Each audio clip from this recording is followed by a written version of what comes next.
Good evening students. बच्चों, कल हमने इक्वेशंस ऑफ मोशन के बारे में बात की थी बेटा। v is equal to U plus A T, S is equal to U T plus half A T square and V square minus U square equal to 2as। और इन equations को हमने वेलोसिटी टाइम ग्राफ की help से find out किया था। और उसके लिए हमें ध्यान क्या रखना था बेटा? तो आंसर है कि वी टी ग्राफ से जो एक्सेलेरेशन है ये हमें कब मिलता है? स्लोप के बेसिस पे। और इस वी टी ग्राफ से जो डिस्टेंस हमें कब मिलता है? एरिया अंडर द कर्व के कॉन्सेप्ट से। यदि ये दो बातें हमें याद रहेंगी तो ये इक्वेशंस को सोल्व करना हमारे लिए इजी होगा। तो ये हमने इक्वेशंस के बारे में कल डिस्कस कर लिया था। फिर मैंने आपसे कहा था कि बच्चों इन इक्वेशंस को हम एक कैलकुलस मेथड की हेल्प से भी ड्रॉ कर सकते हैं, इंटीग्रेशन मेथड की हेल्प से भी ड्रॉ कर सकते हैं। तो उसी मेथड को आज हम एक्सप्लेन करेंगे और उसके साथ साथ कुछ न्यूमेरिकल्स भी हम लेके चलेंगे। और फिर बाकी जो न्यूमेरिकल्स है वो हम नेक्स्ट वीडियो में आपको बताएंगे। So we have kinematics part number 10, equations of uniformly accelerated motion using calculus method. अब बच्चों अगेन इन सभी को याद करने के बजाय यदि आपको दो बातें याद हो गई तो अगेन इनको सोल्व करना आपके लिए काफ़ी इजी होगा। जैसे वीटी ग्राफ से स्लोप और एरिया अंडर द कर्व आपको याद था, सेम उसी तरह से बच्चों अब आपको ये याद रखना है बेटा कि यदि हमें वेलोसिटी लेकर आनी है तो वेलोसिटी किसका इंटीग्रेशन करने से आएगी? The answer is acceleration. तो हम वेलोसिटी की जो इक्वेशन लेकर आएंगे like v is equal to U plus A T, वो तब आएगी जब हम एक्सेलरेशन को इंटीग्रेट करेंगे। तो हम a को लेकर चलेंगे।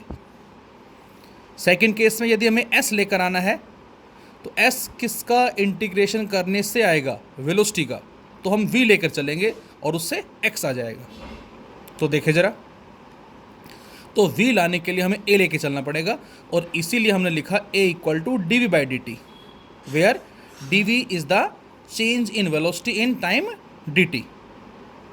और यहाँ से यूजिंग क्रॉस मल्टीप्लिकेशन इसको लिख सकते हैं बच्चों हम dv equal to A D T.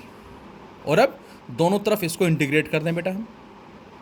और जैसे इंटीग्रेट करते हैं, अब बच्चों आपको ध्यान होगा हमने ग्राफ में बताया था कि जब टाइम 0 है तो उस पार्टिकल या ऑब्जेक्ट की वेलोसिटी u है और किसी टाइम t में वेलोसिटी v है। तो उसको यहाँ पर हम जो रिप्रेजेंट करेंगे कुछ इस तरह से रिप्रेजेंट करेंगे ताकि ये एक लिमिट की फॉर्म में हमें नज़र आए। मतलब राइट साइड में इंटीग्रेशन टाइम के रेस्पेक्ट में है तो लिमिट्स हम टाइम की लेंगे, लेफ़्ट साइड में इंटीग्रेशन v के रेस्पेक्ट में है तो लिमिट्स भी हम वेलोसिटी की लेंगे। अब ये कहलाता है बच्चों लोअर लिमिट और ये कहलाता है अपर लिमिट।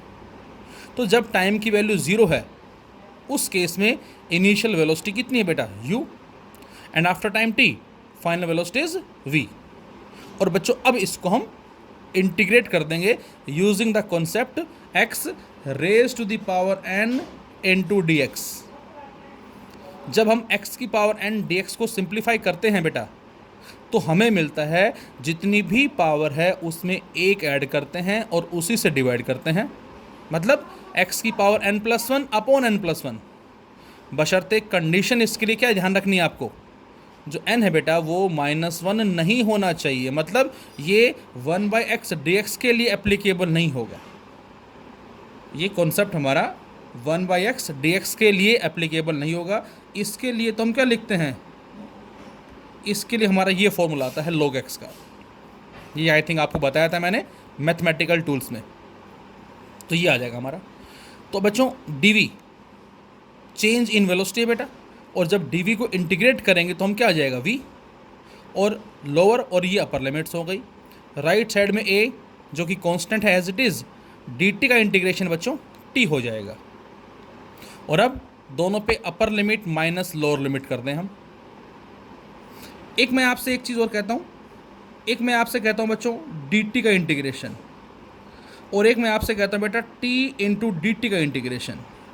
ये दो टर्म अलग अलग हैं, बच्चे इनको सेम समझ जाते हैं।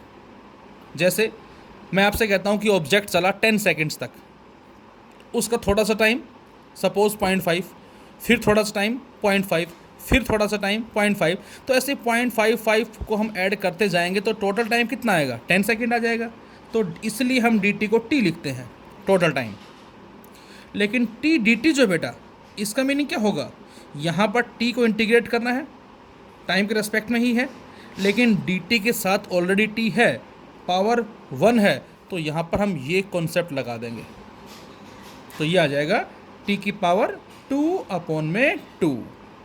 तो केवल dt है t, dx है x, dv है v, लेकिन v dv है तो v²/2, t dt है t²/2।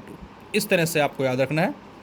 तो अपर लिमिट v की जगह v लिखेंगे, माइनस लोअर लिमिट v की जगह u लिखेंगे, तो ये बन जाएगा v माइनस u। और राइट साइड में बच्चों a एंड अपर लिमिट जो कि t है और लोअर लिमिट जो कि 0 है, तो t माइनस 0। तो बेटा u को ले आए राइट साइड में, तो हमें मिलता है v equal to u plus at। ये हमारा आ जाता है रिजल्ट। 11th क्लास में ये एग्ज़ाम में आता है, 9th क्लास में नहीं आता।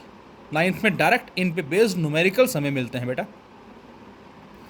सेकंड, अब फर्स्ट में हम लेके चले एक्सेलरेशन। क्यों? क्योंकि जब एक्सेलरेशन को इंटीग्रेट करते हैं तो वेलोसिटी आती है, और वो ये आ गई। अब हम v को लेकर चले dx/dt। क्यों? क्योंकि v को जब इंटीग्रेट करेंगे तो x आएगा, इसीलिए हम v को लेकर चले, और क्रॉस मल्टीप्लाई कर दें तो dx बराबर आ जाएगा बेटा v इंटू dt।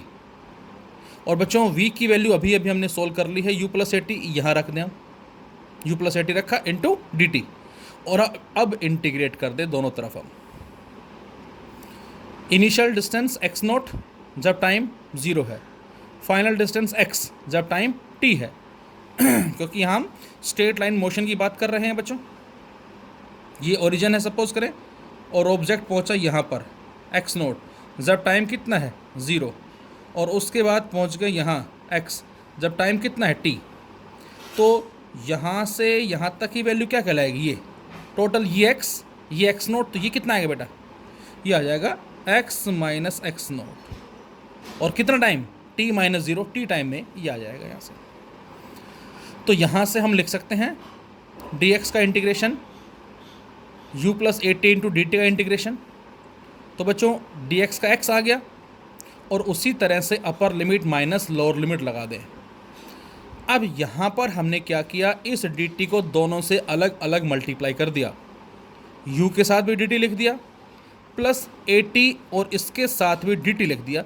अब कुछ बच्चे इसको क्या लिखते हैं, कुछ बच्चे इसको लिख देते हैं a इंटू dt², ऐसे लिख देते हैं, जो कि रोंग होगा। इस फंक्शन को इस तरह से आप नहीं लिख सकते, ये गलत बात होगी, तो ये आपको थोड़ा ध्यान रखना है। नाउ at इंटू dt, और इंटीग्रेट करते हैं बच्चों, u as it is, dt का t, and now upper limit minus lower limit, plus a as it is t dt, t²/2, upper limit minus lower limit लगाएं बच्चों। और x minus x0 जो बेटा दिस वन, इसको हमने क्या नाम दिया, s का नाम दिया, तो ये हो गया s। So s equal to ut plus half at²। s is the distance travelled by object in time t। t time में उसने कितने डिस्टेंस या डिस्प्लेसमेंट को अचीव किया है, ये हमारा डिस्प्लेसमेंट आ गया इस t टाइम के कॉरस्पॉन्डिंग। अब थर्ड इक्वेशन में हमें लाना है v² minus u² equal to 2as, मतलब वेलोसिटी का स्क्वायर लेकर आना है। अब आप ये सोचे बेटा कि यदि हमें वेलोसिटी लेकर आनी है तो अगेन हमें एक्सेलरेशन को लेके चलना पड़ेगा। लेकिन बच्चों मैं आपसे कहता हूँ dv को इंटीग्रेट करो, और मैं आपसे कहता हूँ v dv को इंटीग्रेट करो, तो दोनों में से किस में वेलोसिटी का स्क्वायर आएगा? यहाँ तो बेटा v आएगा केवल, और यहाँ v dv में v²/2 आएगा। तो इसका मतलब हमें यदि v² लेकर आना है तो हमें कुछ ये वाली फॉर्म बनानी पड़ेगी। लेके तो चलेंगे एक्सेलरेशन वही सेम, क्योंकि एक्सेलरेशन को इंटीग्रेट करने से ही वेलोसिटी आएगी, लेकिन उस एक्सेलरेशन में थोड़ा सा मॉडिफिकेशन करके हम उसको इस फॉर्म में लेकर आएंगे। कैसे, देखें ज़रा, a dv/dt, इस dv/dt को हमने डिवाइड भी किया x से, dx से, और मल्टीप्लाई भी किया dx से। तो बेटा dividing and multiplying by dx कर दिया। और बच्चों ये dx और ये dt क्या बन गया, ध्यान से देखें, ये dx/dt बन जाएगा v, वेलोसिटी। तो v तो ये बन गया, इनटू dv अपॉन dx बच गया, v dv dx बच गया। और अब इस dx को ले गए लेफ्ट में, तो ये आ गया बेटा a into D X equal to V into D V. और अब हम इंटीग्रेट कर दें, क्यों? क्योंकि ये वी डी वी बन गया बेटा। यही हमारा मेन पर्पस था, वी डी वी बनाना। क्योंकि जब इसको बच्चों इंटीग्रेट करेंगे हम, तो बेटा हमें वी स्क्वायर बाई 2 मिलेगा, और साथ साथ लिमिट्स लगा देंगे, upper limit minus lower limit V और यू की फॉर्म में। तो ये बेटा V square minus you square हमें मिल जाएगा। तो इंटीग्रेट कर दिया, लेफ्ट में D X, so X naught से एक्स लिमिट। जब एक्स नोट है तो इनिशियल वेलोसिटी यू है, और जब x है final velocity v। A as it is D X का x और x नोट इसकी लिमिट्स हो गई। राइट साइड में v डी वी का v स्क्वायर बाई 2 बाहर ले लिया हमने, और u से v लिमिट्स लगा दी, upper limit minus lower limit, x minus x naught, और a ऑलरेडी है ही। हाफ v की जगह v रखेंगे और v की जगह u रखेंगे, so v square minus you square, मतलब upper limit minus lower limit. यहाँ जो मर्जी पावर है, नो मैटर। सोल्व करने से x की पावर 6 आ गई, हमें कुछ से मतलब नहीं है, हमें लिमिट लगानी है 0 से सपोज 2। तो एक बार x की जगह 2 रखेंगे हम, तो 2 की पावर 6 बनेगा, माइनस x की जगह 0 रखेंगे तो 0 की पावर 6 बनेगा। तो इसका मतलब 2 की पावर 6, इसको हम सोल्व कर लेंगे और वो हमारा आंसर आ जाएगा, जो भी आएगा। तो बेटा यहाँ से आ गया V square minus you square equal to 2as। तो बच्चों ये हमारी कहलाती हैं equations of motion using calculus method. तो इजी है, बस आपको ध्यान यही रखना है कि यदि हमें वेलोसिटी लेकर आनी है तो एक्सेलरेशन लेके चलेंगे, उसको इंटीग्रेट करेंगे। एस लेकर आना है तो वेलोसिटी लेके चलेंगे, उसको इंटीग्रेट कर देंगे। और वेलोसिटी लेकर आनी है, उसका स्क्वायर लेकर आना है, तो लेके तो चले एक्सेलरेशन। और एक्सेलरेशन जो लेके चले हैं उसमें dx से डिवाइड और dx से मल्टीप्लाई करके हमने v dv बाई dx की फॉर्म में कन्वर्ट कर लिया, और इसको हम सोल्व कर लेंगे। तो ये आपको याद रखना है, एक्सेलरेशन dv बाई dt भी होता है बेटा, और acceleration v into D by dx भी होता है बच्चों। ध्यान रहे, कंपटीशन में काफ़ी न्यूमेरिकल्स मिलते हैं हमें इस फॉर्मूले बेस्ड।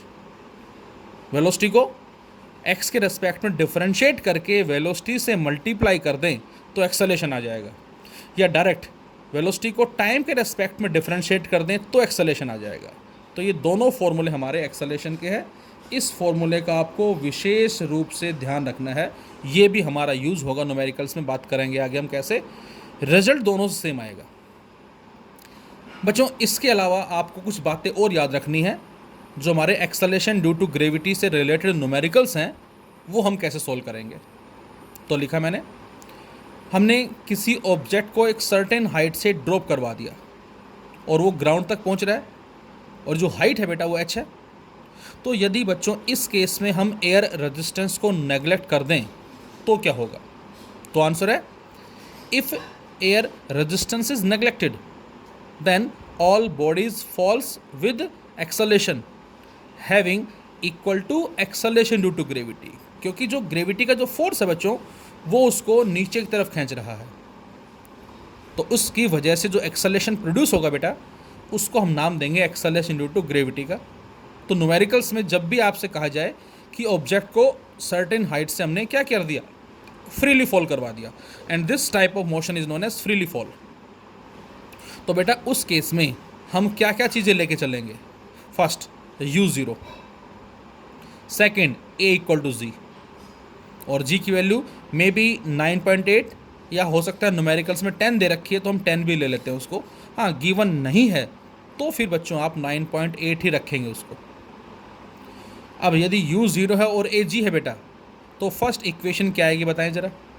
फर्स्ट आ जाएगी v equal to u plus A T, u0 a g, so v equal to G T. Second क्या आएगी, s equal to U T plus half A T square, u0 है बेटा तो u t 0 हो गया, half G T square. और third आएगी V square minus 0 का स्क्वायर यू का square equal to 2as 2gs and distance in nth second u plus a by 2 into 2n minus 1 जो हमने पढ़ा था u plus a by 2 into 2n minus 1। इसमें हम इसको 0 पुट करके डिस्टेंस इन nth सेकेंड वाले कॉन्सेप्ट को यूज़ कर सकते हैं। तो ये हमारा हो गया ड्यूरिंग फ्रीली फॉल। इसके साथ साथ when a body thrown vertically upward, ground से हम किसी बॉडी को थ्रो कर रहे हैं, लेकिन कंडीशन ये है कि थ्रो कैसे होनी चाहिए, एग्जैक्टली स्ट्रेट लाइन पाथ में। वाई? क्योंकि बेटा यहाँ हम 1D को डील कर रहे हैं।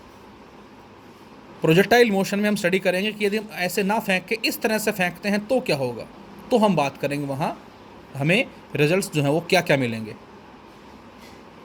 So when a body thrown vertically upward its velocity is decreases, क्योंकि जब ऊपर फेंकेंगे तो ग्रेविटी का जो इफेक्ट होगा, एक्सेलरेशन ड्यू टू ग्रेविटी जो है वो तो डाउनवर्ड है, तो जो फोर्स लगेगा उस बॉडी पे अर्थ की वजह से वो उसके मोशन को अपोज करेगा।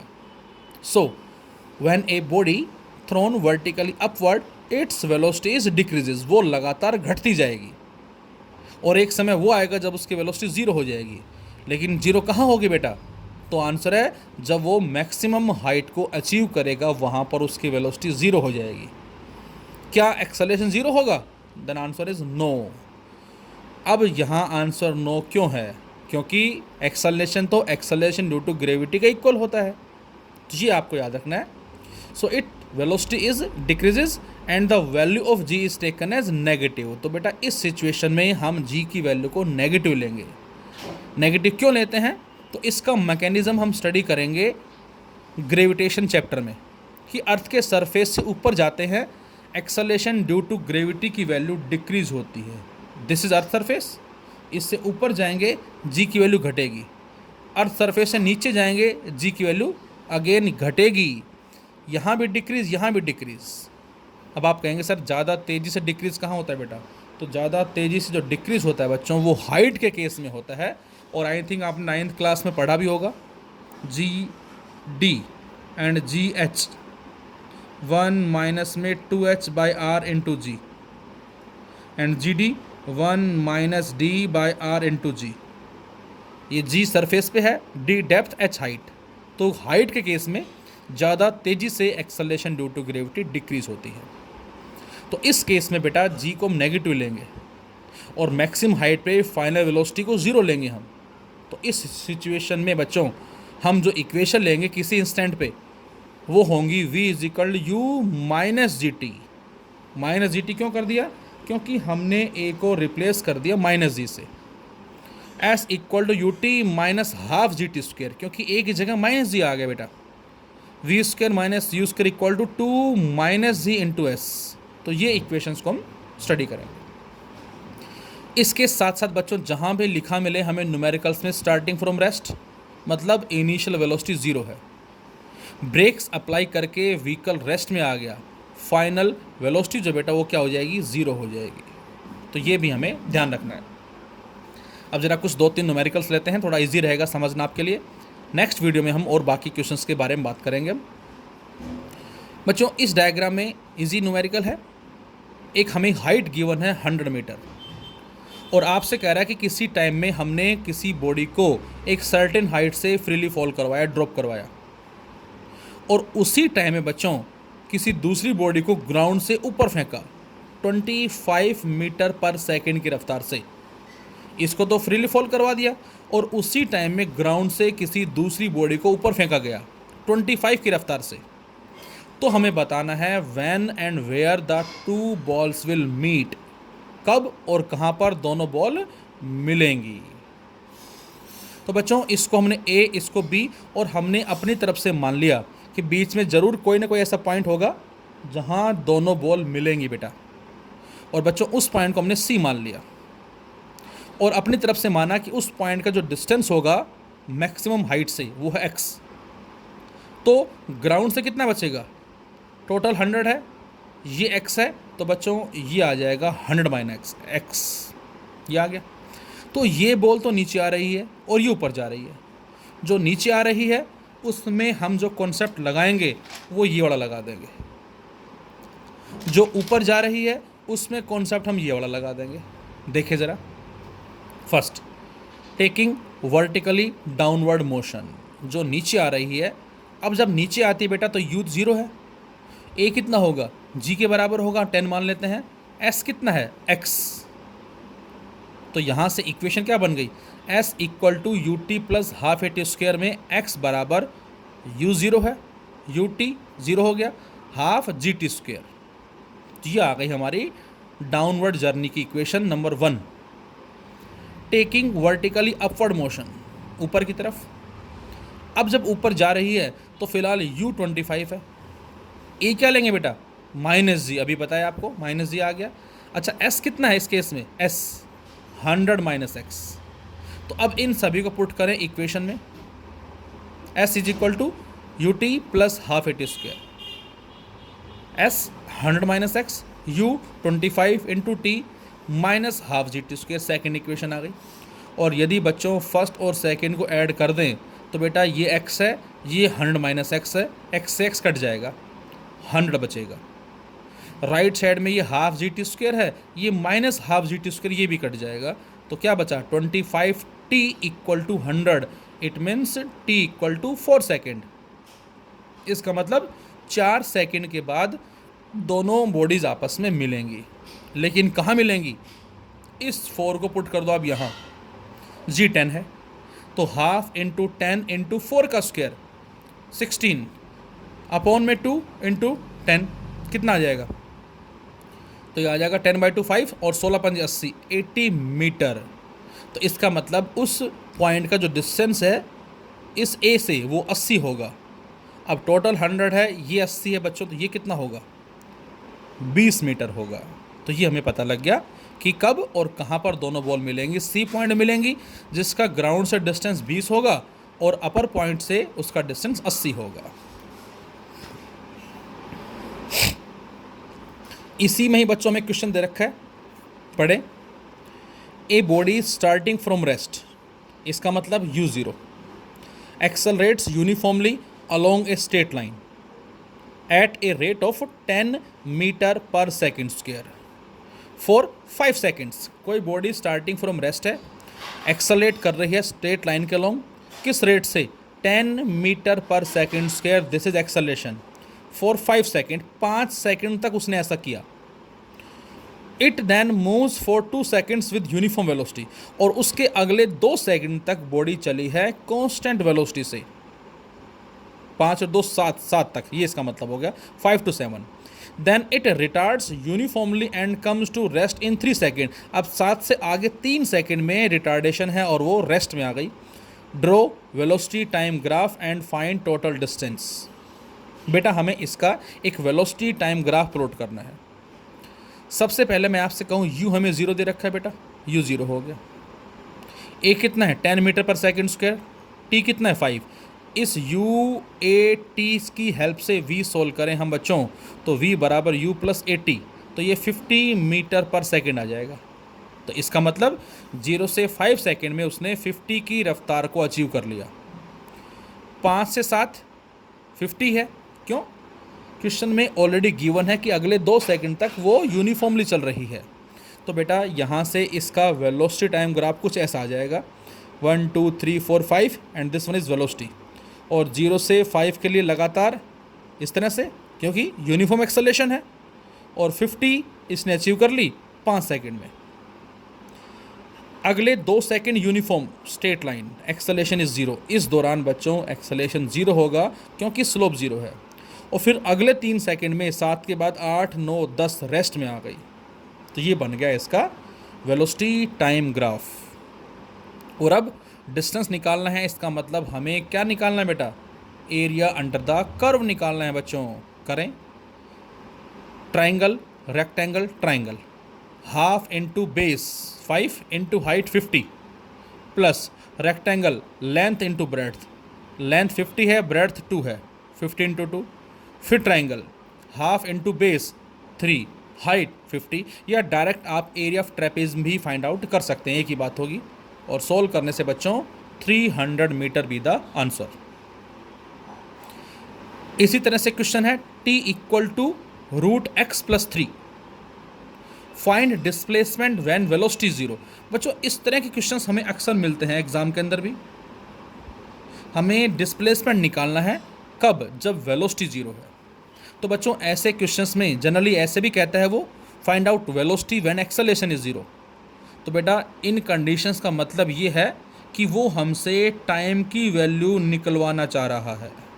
मतलब हम पहले इसको डिफरेंशिएट करके बच्चों वेलोसिटी तक पहुंचेंगे, फिर उस वेलोसिटी को जीरो से इक्वेट करके टाइम निकालेंगे, और जो टाइम आएगा उसको डिस्प्लेसमेंट वाली इक्वेशन में पुट कर देंगे हम। Same find out velocity when acceleration is zero, ऐसे भी क्वेश्चंस हमें मिलते हैं बच्चों। तो उसमें बेटा हम उस डिस्प्लेसमेंट को एक बार डिफरेंशिएट करेंगे, वेलोसिटी आएगी, फिर डिफरेंशिएट करेंगे, एक्सेलरेशन आएगा, उस ए को ज़ीरो रखेंगे, वहाँ से टाइम आएगा और उस टाइम को वेलोसिटी वाली इक्वेशन में पुट कर देंगे हम। ये इस बात का मतलब है। तो फिलहाल यहाँ पर देखें ज़रा, 3 को इधर ले आए हम, तो root X equal to T minus three, squaring both sides कर दी हमने। तो स्क्वेयरिंग बोथ साइड्स करते ही बच्चों x बराबर आ गया टी माइनस थ्री का स्क्वायर, जो कि T square A square plus B square minus two A B की फॉर्म में ओपन किया, ये आ गया। और अब इसको डिफरेंशिएट कर दिया D X by D T, that is V, T square का 2t, क्योंकि डिफरेंशिएशन में जो पावर वो आगे आती है और जितनी भी पावर है उसमें से एक हम कम कर देते हैं। मतलब मैं कहता हूँ x की पावर n को डिफरेंशिएट करें d बाई डी एक्स, क्या मेथड बेटा, n आगे आएगा और x की पावर n माइनस वन, तो यहाँ पर 2 आगे आया और t की पावर 2 में से एक गई 1, माइनस सिक्स, t की पावर 1 है, 1 आगे आएगा, 6 से मल्टीप्लाई होगा और t की पावर 1 में से 1 गया 0, और किसी की पावर 0 1 होती है। और 9 के साथ कुछ नहीं है, मतलब आप इसको 9 लिखें या 9t की पावर 0 लिखें, एक ही बात होगी। और जब t की पावर 0 को हम डिफरेंशिएट करेंगे तो 0 आगे आके 9 से मल्टीप्लाई होगा, 0 हो जाएगा। तो वेलोसिटी आगे बेटा 2t माइनस 6, और वेलोसिटी 0 पुट कर दें इसको अकॉर्डिंग टू क्वेश्चन। जैसे ही बच्चों इसको 0 रखा हमने तो यहाँ से बेटा टाइम आ गया 3 second, and we have to find out displacement. और इस t इक्वल टू 3 सेकेंड को रख दो यहाँ पर, 3 minus 3 0, so we can say x is also 0। तो 3 सेकेंड के बाद डिस्प्लेसमेंट 0 होगा।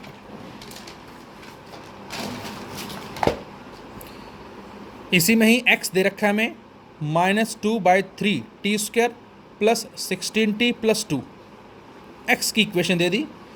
How long does the body take to comes to rest, body rest में आने के लिए कितना टाइम लेगी, मतलब इसका ये है कि उस बॉडी की वेलोसिटी 0 कब होगी। तो आंसर है, इसको डिफरेंशिएट करेंगे हम बेटा, वो वेलोसिटी आएगी, उसको 0 रख देंगे और वहाँ से टाइम आ जाएगा हमारे पास। और यदि हम उस टाइम को यहाँ पर पुट कर दें तो ये आ जाएगा उस 12 सेकेंड में उस बॉडी ने कितने डिस्टेंस को अचीव किया है या कितना डिस्प्लेसमेंट को अचीव किया है। तो यहाँ से डिफरेंशिएट किया बेटा। अब कैसे करेंगे, -2/3 एज इट इज़। अब टी स्क्वायर का बताएं जरा क्या होगा, 2t प्लस 16t का क्या हो जाएगा 16, और 2 यहाँ कांस्टेंट है बेटा इसका 0, ये वेलोसिटी आ गई। रेस्ट में आने का मतलब वेलोसिटी 0 रखा हमने, तो यहाँ से सोल्व करने से बेटा t की वैल्यू आ जाएगी 12 सेकेंड, 12 सेकेंड के बाद बॉडी रुक जाएगी। हाँ ये आ गया क्वेश्चन हमारा, s equal to t cube minus 6t square plus 3t plus 4, we have to find velocity when acceleration is 0। इसका मतलब क्या हुआ, हमें वेलोसिटी फाइंड आउट करनी है बेटा जब एक्सेलरेशन की वैल्यू 0 है। तो बेटा इसको हम 2 बार डिफरेंशिएट करेंगे, एक बार करने से वेलोसिटी आएगी और फिर करने से एक्सेलरेशन आएगा, और उस ए को 0 पुट करके टाइम निकालेंगे, और जो टाइम आएगा उसको वेलोसिटी वाली इक्वेशन में पुट कर देंगे, हमारा फाइनल रिजल्ट आ जाएगा। करें, v ds by D T, T cube 3 आगे आया, t की पावर 3 में से एक कम हो गई 2, तो 3t स्क्वायर, माइनस 2 आगे आएगा 6 से मल्टीप्लाई 12t, प्लस 3t का 3 आ जाएगा और 4 का 0, ये आ गया v वेलोसिटी, इसको नाम दिया इक्वेशन 1। डिफरेंशिएट किया बेटा हमने अगेन इसको, तो इसको लिख सकते हैं d2s अपॉन dt स्क्वायर। अब कुछ बच्चे इसको ds इसको लिखते हैं इस तरह से, ds इस तरह से, ये रॉन्ग होगा, ये अपने हिसाब से सिंबल हमें नहीं लेने हैं, d2s अपॉन dt स्क्वायर लिखना बेटा, 2 बार डिफरेंशिएशन डिस्प्लेसमेंट का, dv बाई dt वेलोसिटी का 1 बार, दोनों का मीनिंग सेम होगा a। और इस 3t स्क्वायर का 6t आ जाएगा बेटा, माइनस 12t का 12 आ जाएगा। और अब क्वेश्चन के अकॉर्डिंग a को 0 पुट करेंगे बेटा तो t आ जाएगा 2 सेकेंड, और हमें वेलोसिटी निकालनी है, तो बेटा इस t को 2 सेकेंड पुट कर दें इक्वेशन फर्स्ट में यहाँ, तो जैसे 2 रखेंगे तो 2 का स्क्वायर 4 इंटू 3 12 आ जाएगा, माइनस 12 इंटू 2 24 आ गया, plus 3 that is -9 metre per second. इसी कैटेगरी में एक क्वेश्चन और है हमारे पास। इस बार हमें x और y दोनों कंपोनेंट दे दिए बेटा, और आपसे पूछा find out initial velocity of the body. हमें उस बॉडी की इनिशियल वेलोसिटी फाइंड आउट करनी है। ये हमारा 2D का क्वेश्चन है वैसे तो खैर, लेकिन चलो फिर भी हम देखते हैं यहाँ। x equal to 60 and y equal to 8t minus 5t square. अभी तक तो केवल हमें एक ही कोऑर्डिनेट गिवन था बेटा, लेकिन ये 2D का क्वेश्चन हमारा आ गया फिलहाल। ऐसे क्वेश्चंस को हम कैसे सोल्व करेंगे, तो बेटा इसको जब हम डिफरेंशिएट करेंगे x को तो मिलेगा vx, और इसको डिफरेंशिएट करेंगे बच्चों तो मिलेगा vy, और vx vy आने के बाद पैरेललोग्राम की हेल्प से हम निकालेंगे फाइनल वेलोसिटी, vx का स्क्वायर प्लस vy का square plus 2vx vy cos 90। क्यों? क्योंकि x और y म्यूचुअली परपेंडिकुलर है और cos 90 0। इसको हम सोल्व कर लेंगे, तो करें जरा differentiate, dx by dt that is vx, 6t का 6 आ गया, 8t minus 5t square equal to y, so dy by dt that is vy equal to 8 minus 5t square का बच्चों 10t बन जाएगा। अब यहाँ पर एक बात लिखी हुई है इनिशियल वेलोसिटी बेटा, अभी पीछे कैलकुलस में और ग्राफिकल रिप्रेजेंटेशन में हमने बात की थी कि इनिशियल वेलोसिटी वो है जब टाइम की वैल्यू 0 होती है। तो बच्चों इसमें यदि मैं t को 0 पुट कर दूं तो vy केवल 8 बचेगा, और vx में टाइम है ही नहीं जो टाइम पे इंडिपेंडेंट है, तो इसका मतलब ये 8 बचा vy, और vx 6, तो 6 का स्क्वायर प्लस 8 का स्क्वायर दैट इज़ 100, और उस पर रूट है 10 metre per second. This is the answer. तो इस तरह से हम क्वेश्चन को सोल्व करते हैं। तो ये हमारे कुछ इजी क्वेश्चंस थे। अब नेक्स्ट जो है वो थोड़ा सा हम टिपिकल की तरफ मूव करेंगे। Thank you.